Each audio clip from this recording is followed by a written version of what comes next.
most people will know about COP26 and what's been happening there. And I suppose the emphasis and the push to become carbon neutral. And one of the main things for us, whether you work for an insurer or you work as a consultant for a superannuation scheme, or on the investment side or on the liability, we're going to focus more on the investment side today. Yep. But the reason for inviting Philip was to, in a way, get a sense of how savings, everybody's got savings, whether it's in insurance policies, in retirement savings, what's going to happen to those things? What sort of decisions are being made by the big investors around how your money, my money is being invested, going to be invested? How is it going to be affected from a returns point of view? So Philip Pang kindly agreed to come and talk about HSBC Life and its investments. Philip is the Chief Investment Officer of HSBC Life in Singapore, and is responsible for developing, executing, and overseeing the investment strategy of HSBC Life, right, Singapore. He has over 15 years of experience in insurance and investment. And prior to HSBC, he was the head of investment at 2 other insurance companies in Singapore. And he's also worked for a global fund management company. He's an actuary, so rest assured you'll probably get an actuarial viewpoint as well. And his actuarial studies were at Macquarie University, but he's an actuary of the IFOA. So I'll have a conversation with him later why he made the right choice. Philip, over to you. Thanks. Thank you, Hitesh. Thank you for the introduction. Very kind of you and all of you to have me on this platform. Thank you on behalf of HSBC as well for this opportunity to basically give you an oversight on how we go about doing sustainable investment at HSBC Life. And I would say that this topic is quite close to heart. Over the past 15, 16 months, we have been regularly discussing about this topic internally and with external service providers. So I hope that this is a talk. This is something that you will get something out of it at the end of this session. Let me quickly share my presentation slides, if I may. Yep. Okay. So I think, just a brief introduction, on sustainability. I think sustainability, climate change, environmental risk, global warming, this is, I would say over the past 1 year or 2 years, if we read the news frequent enough, this topic has been appearing more and more regularly. And as Hitesh mentioned, we just finished the COP26, where global leaders were discussing about how to go about dealing with global warming issues. And I would say that the pandemic itself, COVID-19 pandemic, is a reminder to us, right, that we shouldn't take Mother Nature for granted. And we have to act now so that we can, such that we can avoid catastrophic outcomes in the future. So all of us need to play a part, whether it's government, corporates, or individuals. And as a global banking group at HSBC, I'm proud to say that we are actually at the forefront of this. There are many things that can be shared about HSBC goals and work on sustainability. But today, my focus is basically sustainable investing from the perspective of a life insurer within the group.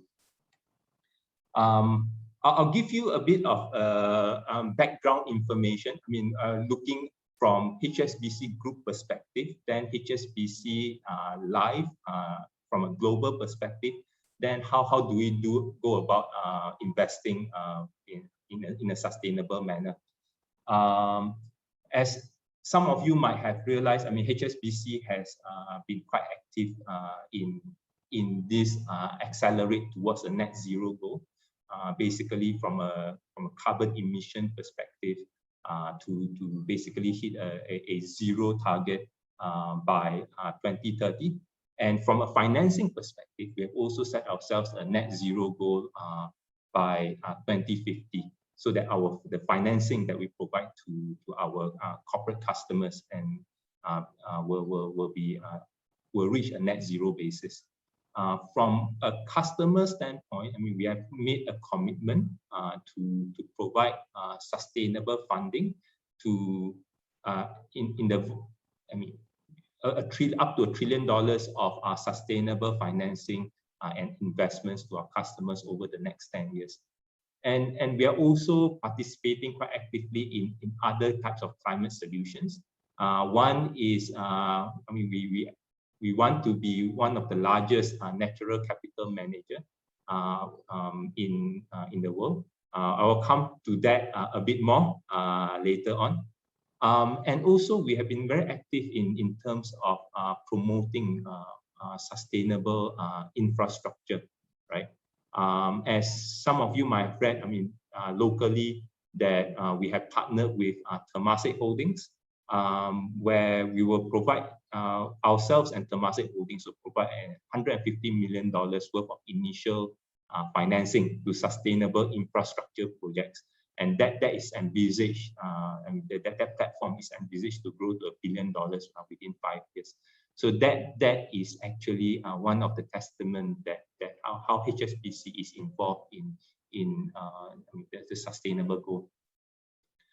From a HSBC insurance perspective, right? So we are one part of the HSBC group. From an investment standpoint, so we have been insurance standpoint, we have been a signatory to the UN Sustainable Insurance Principles since 2013. So there are 4 key principles that we basically are very focused on. The four principles for your information is, we basically embed ESG. ESG meaning environmental, social, and governance related issues, right, in our decision making. We endeavor to raise awareness amongst our stakeholders. And raising awareness is not enough. The next part is to act on it, right? To take action. And the last is to basically share and disclose the progress or the activities that we are undertaking to the public in a systematic manner. So we have been producing annual disclosure to the public on that front. And our sustainability work, our ambition is, it's basically focused on 3 aspects, right? First and foremost, of course, is sustainable investments. We will do a bit more deep dive into it later on this aspect. But just to give you a very high level overview, so we have set ourselves sustainable investment targets that we want to achieve by 2025. We have also actively been basically launching sustainable investment-linked funds, or ILP funds, to basically give an option to our policyholders to invest in a sustainable manner. Currently in Singapore itself this year, we have launched 4 sustainable funds, and we anticipate that the number of funds to grow in future. The second pillar is actually what we call health and well-being. This aspect actually is relates to the products that we offer. In terms, we basically encourage our policyholders to maintain their health and well-being. Through some kind of incentivization as well, right? If they remain healthy, they will get some discounts or benefits in terms of the premiums and so on, right? We have also been driving, have a big push in terms of financial literacy. What we call plain language documents for our customers. I think, as many of us know, when we read the documents that are produced by insurance companies, a lot of times they are filled with jargons, and it's not easy to understand. So, I mean, what we are trying to do is basically go onto a plain language kind of endeavor to such that more people can understand what they are buying, and such that they are also as an outcome, they will be better covered, and they are aware of what are the protection gap that they are missing. The last part is in terms of our operations. So, I mean, we want to, as mentioned earlier, we want, I mean, as a group, we want to be a net zero operations by 2030. What we are doing it from an insurance standpoint, I mean, just a couple of things to highlight. I mean, we have been pushing out a lot of converting paper statements into e-statements. I think that is, to me, it is a triple win kind of solution. I mean, it's a win for the customer. They get it, their statements very timely and in a very secure manner. It's a win for the company, where the cost of putting out e-statement is definitely much lower. And last but not least is a win for the environment itself as well, because I mean we cut down the usage of paper, and secondly, I think not to forget the delivering of all these statements. I mean, actually needs quite a lot of resources, right? I mean, you get the postman to bring it to your home, and during the process, I mean that will generate quite a bit of carbon emissions as well. Yeah, and at the center of this, I mean, it is a risk and compliance that we get a strong support from our risk and compliance function.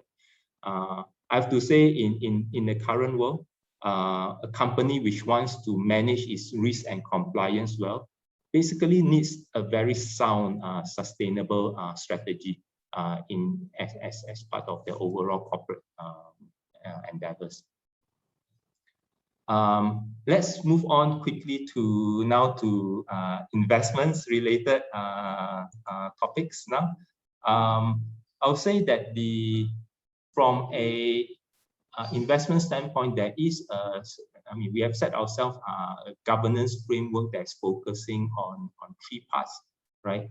Investment restriction, ESG integration, and investment allocation. When it comes to investment restriction, I mean, what we basically do is that we have, I mean, the group, HSBC group, has basically a set of policies, predefined sustainable policies, and we adhere to that. And basically, those policies are targeted at the different sectors, 7 specific sectors, and what that means is that when it comes to certain sectors that are more pollutive, or they, I mean, from an ESG standpoint, they are not so friendly, I mean, we have set ourselves certain guidelines. And with those guidelines, I mean, we basically filter down to a list of companies that are outside of our risk appetite. And we basically put them into what we call our blacklist. Is a no-buy list, that so that we don't get exposure to such companies or provide funding to such companies. So that is basically the first pillar on governance. The second pillar is on ESG integration and stewardship. Basically, when we think about doing due diligence or thinking about which asset class that we want to invest into, ESG consideration basically becomes a core part of it, right? We want to make sure that our investments are generated to the right asset class, or to the right fund manager from an ESG standpoint. And we also endeavor to work with managers or fund managers that are signatories of the UNPRI. And that basically sets a baseline, I mean, to make sure that they adhere to certain ESG principles. And we ongoingly discuss with them to make sure that they properly embed ESG evaluation in when they assess the different investments, or they assess the different companies. And also they practice what we call investment stewardship.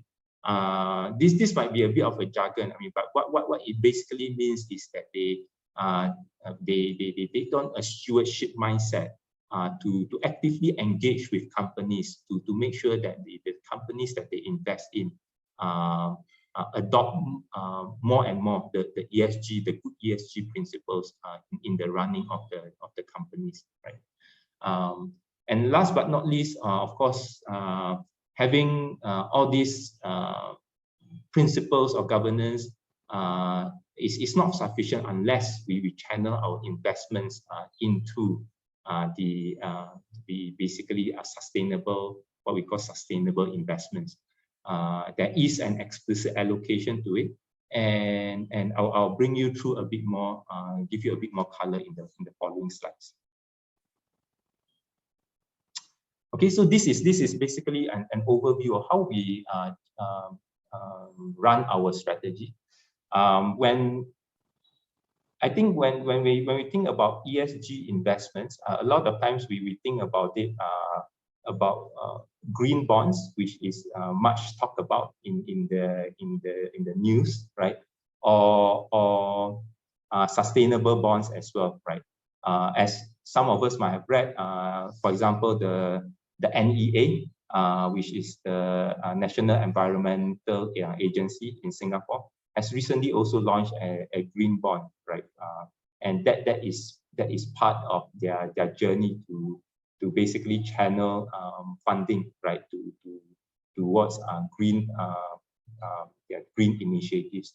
So for us, when we think about investments, we think about it more on a variety of assets. So it's not only on the bond side. I mean, even though that is the main talk of the town, but we're thinking about it from an equity standpoint as well, where we channel money investments into what we call sustainable equity funds, where the tilt is to invest into companies that shows positive ESG scores.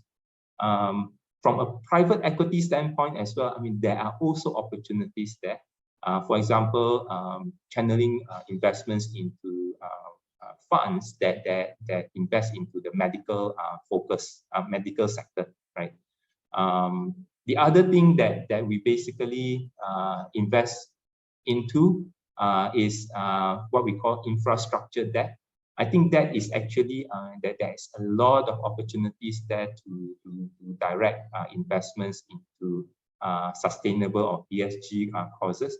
For example, to provide funding to solar companies to build basically solar projects, wind farm projects, and also things like healthcare projects as well. I mean, that is also, I mean, what we deem as infrastructure. So I'll say that effectively there are many opportunities of doing well and doing good together, right?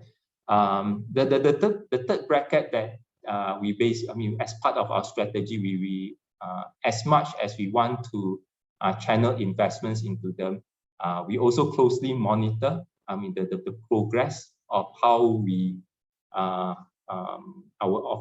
the progress of our investments. As I mentioned earlier on, we have set ourselves targets within the group to achieve a certain amount of investments, and this basically, I mean, this monitoring helps us to engage our key stakeholders within the group. Fourthly, I think that there is definitely ongoing collaboration with our fund managers, whether it's internal, which is HSBC Asset Management, or third-party asset managers, to ongoingly consider the different types of sustainable investments. I think in this field, I mean, it is a rapidly growing field. I think we can't claim that we know everything. That's why collaboration with I mean, the different fund managers will basically give us different perspectives to think about and new asset classes to think about and consider when we want to invest in. Last but not least is about I mean, we are also focusing on how we can continue to develop and enhance our reporting. So one of the key things that we are working on, for example, is to measure the carbon intensity of our portfolio. So the companies that we invest in, basically, they generate certain amount of carbon emissions or footprint as part of them running their business. So we want to make sure that we are able to quantify them from our investment portfolio perspective, and basically compare them to a broader basket of investments to make sure that we are doing better, right? And I think that is a key. That will be a key measurement or testament towards how well we are doing in terms of our where our investments are being channeled to. When it comes to the definition of the sustainable investments, we look at it in from three different buckets, right? So we basically first bucket is ESG enhanced. This is probably the broadest bucket. We effectively, these are investments into what we call companies that from an ESG standpoint, they are better than the common average, right? So and one good example is that for example, an ESG equity fund, right? And typically their ESG scores of the underlying companies is above average compared to the other companies. Second pillar is what we call a more thematic approach, right? So these are investments into certain areas, call it low carbon sectors, or natural capital or clean energy sector, right? Or even healthcare or educational sector. So this is more a thematic play or sectoral play that can generate a positive outcome from a sustainability standpoint. Last but not least is impact. I think impact is definitely something that whatever that you invest into, you can basically quantify. The positive outcome that comes out of it. So a lot of a couple of good examples are green bonds. Green bonds usually they are being audited by an external auditor on how the funding goes towards the certain green project, or even for certain sustainable bonds as well. They are also being audited. So there is a quantifiable way to basically quantify what is the positive outcome of these investments. So that is basically the third pillar that we are, or third category that we are looking into. Just one example that I thought that it might be interesting for the participants here. I mentioned earlier on about channeling investments into natural capital. When we talk about natural capital, it means sustainable agriculture, sustainable forestry, or the different types of environmental assets. And HSBC Asset Management has partnered with a third party, which is called Pollination Group Holdings. So Pollination is a company that they are a specialist in climate change advisory and investments company. And we have gone into this joint venture in view to be one of the largest natural capital manager in this front. They have launched their first fund, which is a $1 billion fund. That's a target that they are trying to reach. And that fund will basically channel investments into sustainable agriculture, so that we make sure that the land use for agriculture is maintained in a good way, is less pollutive. Sustainable forestry to ensure that we don't overlap the forest, right? And also, I think as part of sustainable forestry, we also there is also an opportunity to generate carbon offset credits, where company that generates too much carbon emission, they can buy these credits so that they to basically offset the carbons that they generate. And of course, last but not least is other environmental assets. These are, it can be some for to acquire some assets and to rejuvenate them for recreational purposes, and as part of it to collect a fee income from them. So what does this fund seek to achieve overall? I think first and foremost is returns. I think that the fund is targeted to return somewhere at about 8%, which is a fairly decent and good return in view of, as compared to other asset classes, right? Secondly is the fund, to invest into fund is also to try to make an impact to the environment, right? As we know, from an agricultural standpoint and from a forestry standpoint, there has been a lot of environmental issues that has been raised in the past many years. So this fund is definitely trying to generate a positive impact to our climate and our nature. Last but not least, just to mention, it's also worthwhile to mention that as for such kind of asset classes, typically they are less correlated to the other asset classes that we typically have on our balance sheet, fixed income, equities, and this basically provides a good diversification to the investments. And I think this fund basically tries to be a leader into in this field of investment. And I think, in summary, I think the key focus of this fund is basically one. Of course, we can't run away when we're investing in something. We want to make a profit. Secondly, we want to make an impact. And thirdly, is to make sure that there is scale in terms of deploying this capital, such that the impact to the environment is viable and is also meaningful. The last couple of slides, I just want to talk about while we talk about investing, while we talk about how do we go about making sure that we run the business in a sustainable manner. We also want to highlight some of the key items, right, that helps us to make sure that the journey that we are embarking on will be a success, and a success within the company itself and also to our community.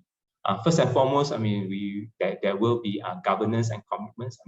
From a commitment standpoint, being a signatory of the United Nations, PSI is one of them. Secondly, we continue to track the different matrices that we want to focus on to make sure that our journey or our focus is basically keeping pace with what is being expected. We also try to get in our customers and also third-party insights to what we do, so that we learn together and we get and to make sure that we are on track. Internally, there is a lot of communications to make sure that our staff are aligned. There's a lot of external communication as well, so that our stakeholders understand what we are doing. And we are also very focused on making sure that our employees within HSBC receive the right training and education. I think given that this is an important element, we want to make sure that everyone has at least have a basic understanding on what sustainability is about. And last but not least, I think we want to make sure that whatever we do, right, has an impact to our community. So we continuously make sure that we reach out to the community and to provide the right support or the right inputs to them as well. One of the key enablers is definitely training and education. That is important. Sustainability is something that I would say is much talked about. Sometimes we don't have, a lot of us don't have a deep understanding of it. And to be fair, in this particular field, right, I mean, it's fairly new. I mean, over the last 3-4 years, it's more talked about, and we expect that this particular topic of focus to be continuously improved or enhanced over the many years ahead. So within HSBC, there are a few things that we are doing. One is that when it comes to training, there are mandatory online modules that is rolled out for everyone within the group. So to make sure that there is a consistent minimum understanding on this topic. We also have an annual campaigns. For example, for within the insurance business, in June this year, we have what we call a sustainability awareness month, right? So during the month, I mean, there are continuous articles, videos, or podcasts that has been sent to staff, right? So such that they are able to during the month to focus on this particular topic and to gain more understanding on the topic, right? Last but not least, there is also other learning contents that we make available on our intranet, and also seminars that we are encouraging our staff to attend, seminars internally and also externally. So these are basically more advanced courses for our staff who, I mean, certain staff who are interested to gain more understanding. And yeah, I think that's overall the overall picture of what we are doing from a group standpoint, and with much focus on from an investment standpoint, and also how we help our staff, right, to build their knowledge and capability on it. I'm happy to stop there. I mean, acknowledging that we are now eating into our lunch break. Happy to take on any questions. Philip, thank you very much. I think, I mean, my understanding is certainly improved in terms of HSB Insurance and what an insurance company can do into trying to get a more ESG friendly sort of investment framework in place. Let the others digest. There are a few questions. I'm not sure if you can read them, but there's one. The first one from Johan, and this is the $64 million question, right? What's your view on what carbon price range that should be factored into current investment valuations to fairly reflect climate risk? Very good question, but I'm afraid that this is not something that I am an expert in. So yeah, I don't have much comment on that, but I think the sense is that the carbon pricing now is artificially low. So over time there will be it will be more reflective. It's more reflective of the market dynamics. And to be fair, I think this is potentially still a fairly small market for now. As it grows, as more people participate in the market, I think the price discovery will be better. So I mean, I think that's the high level comments that I can give here. My comment on that would be, it may be small now, but the pressure is building at a really fast rate in terms of getting that sort of sorted out and agreed, right? Because that's going to determine a lot of actions at many levels. But yeah, look, there's the second question was, Philip, first of all, thank you for your interesting presentation. There's no name here. And the question is, do insurers forego any investment yields? And then by how much if they do, when they move towards an ESG friendly asset strategy, I suppose. Thank you. I think very good question. And that is also something that we are actively thinking about. I mean, I think the easiest proxy to think about this is from a bond standpoint, right? I would say in general, okay, of course, the green bond space is still a fairly small space. I would say maybe only 5 to 10% of what the new bonds issuance are in the green space or sustainable space, and the others are actually quite.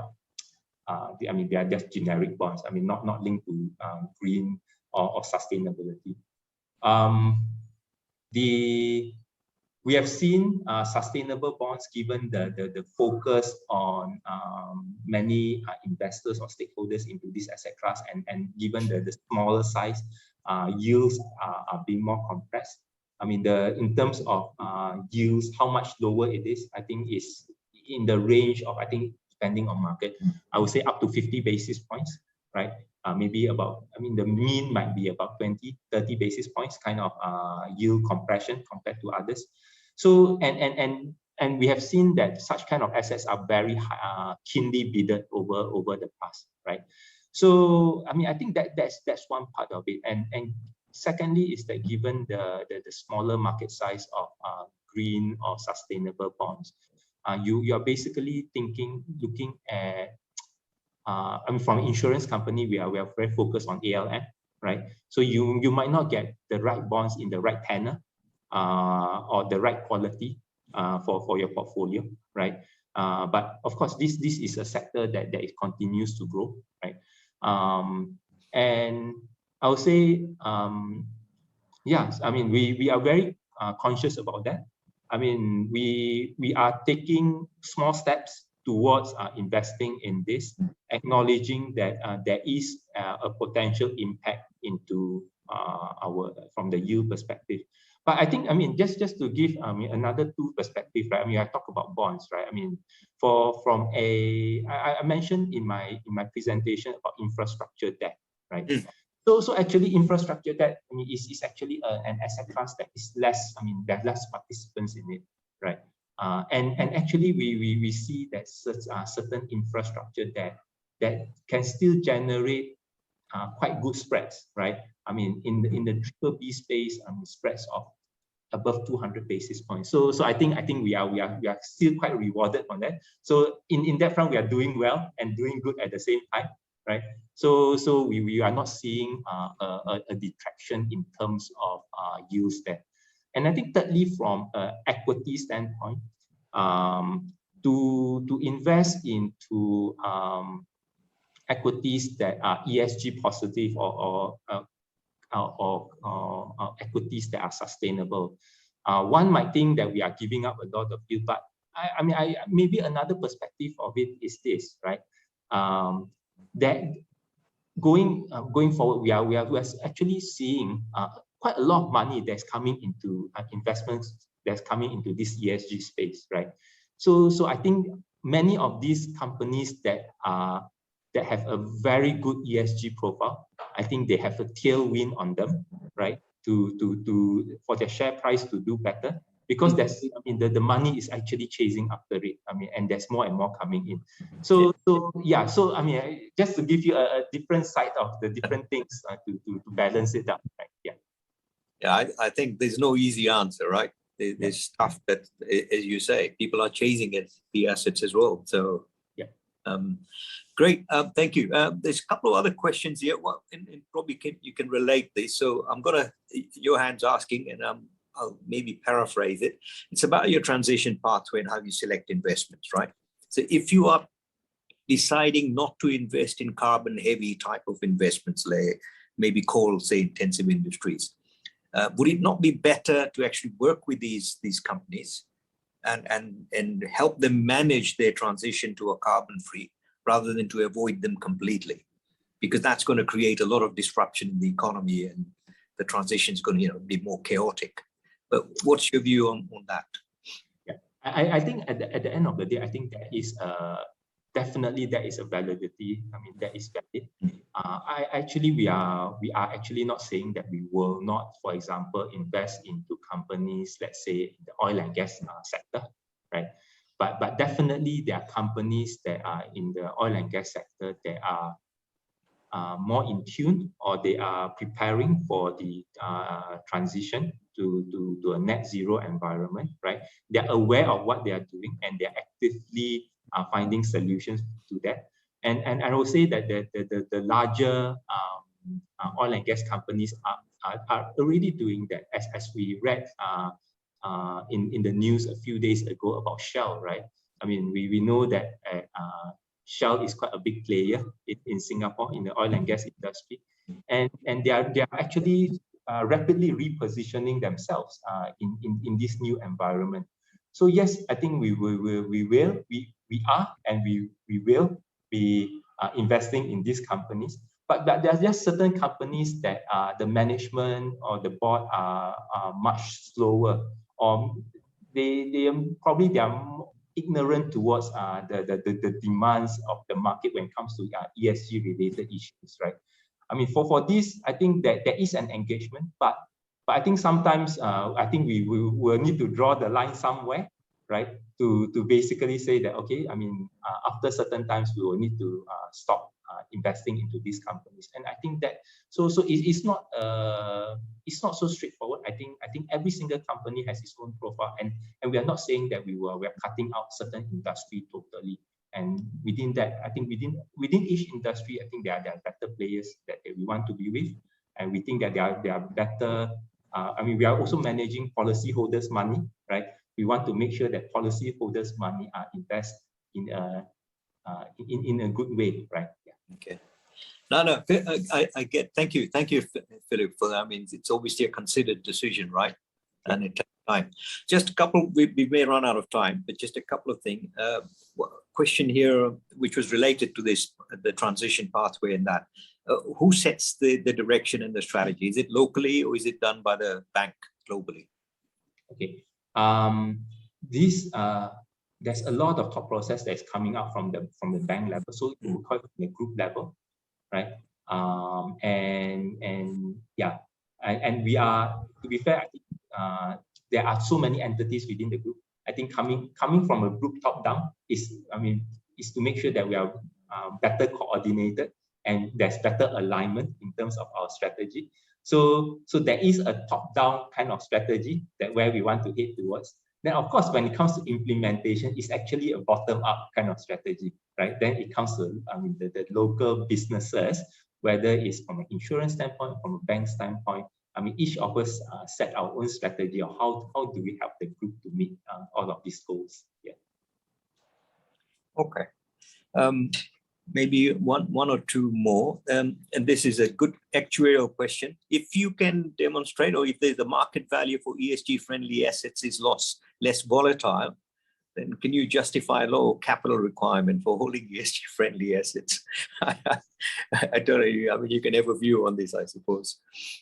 It is a very good question. I mean, and I will say that whenever we talk about investing ESG investments, right? I mean, as we are ramping this up on our balance sheet, I think there are enough people who ask us, why not?